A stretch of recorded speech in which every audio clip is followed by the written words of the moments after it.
Island Life Live. Stan Walker has a decade of experience as an artist and storyteller. He is a multi-platinum selling musician, and he's here in Hawaii for one night only at the Aloha Stadium. And he's here on the couch with us. Oh, he just didn't bump my leg. I was like, oh, Stan Walker, is Stan Walker.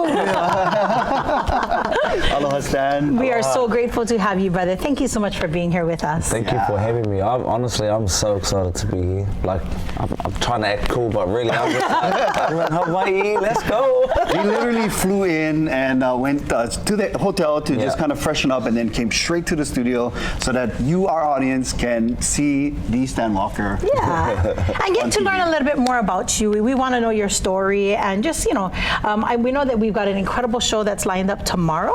But before we get into that, we know it's customary for us Kanaka to ask, you know, Oeiko Inoa, you know, who are you, your name, everything about you. Give it to us, all the details. That sounds scary. Is it real scary? That sounds a little stalkerish, I get it.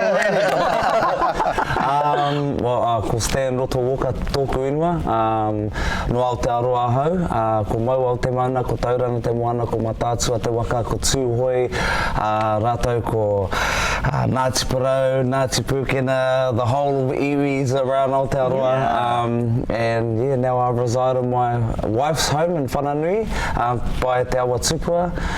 It's the only river in the world that has a status of a person, and it's their tupuna.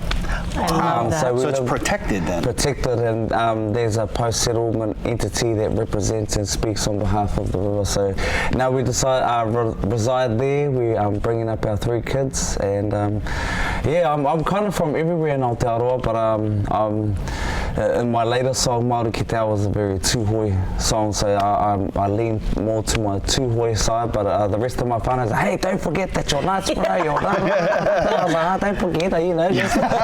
Just like us Kanaka, you know, I get choked, different ethnicities, and yeah, we get scoldings too from our kupuna, don't forget our different sides of all of us. Yeah. So you have 3 children. You said you have like a brand new one too, right? Yes, so my son, my oldest, is 5. His name is Te Pū Wairua. My middle daughter, she's a hurricane. She's 1.5. Her name's Te Ohiatia. And our baby, we've just had 7 weeks now. Our girl is Te Petu. So yeah, we're very blessed. And even because my name and my wife's name are just so like Parangi, that's so Paka, and we wanted Stan to Walker. give it. Yeah, exactly. But our kids have got these hearty names like Te Pū Wairua, Te Ohiatia. So strong. Yes, and me, Stan, and Lou. Stan and Louise. So we're proclaiming with our kids. There you go. And speaking of that, you know, claiming and reclaiming the culture, you spent some years dedicating yourself to deepening your connection with your Māori culture, something you refer to as your superpower. Talk about that for a little bit. I mean, I've always been very proud to be Māori, and I've only ever been Māori, but just deepening that connection by going back to where I'm from, all the different places, and finding out my whakapapa, my genealogy of not just where I come from, who I come from.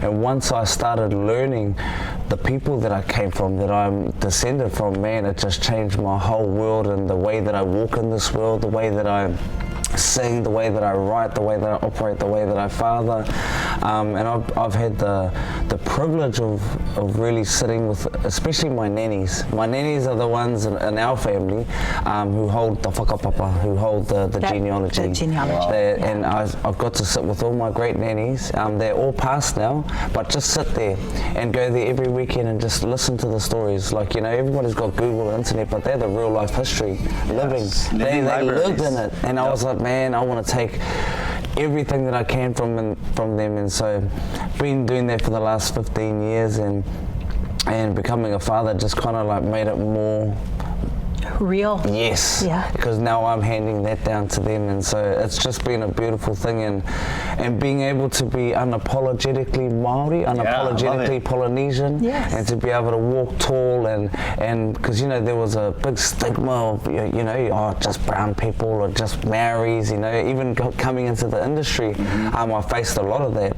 I wasn't allowed to be. They didn't want me to be because it didn't Because they don't understand it. They don't understand, and it didn't sell. Right. They were very wrong, but you know, that's what they said. Prove them wrong.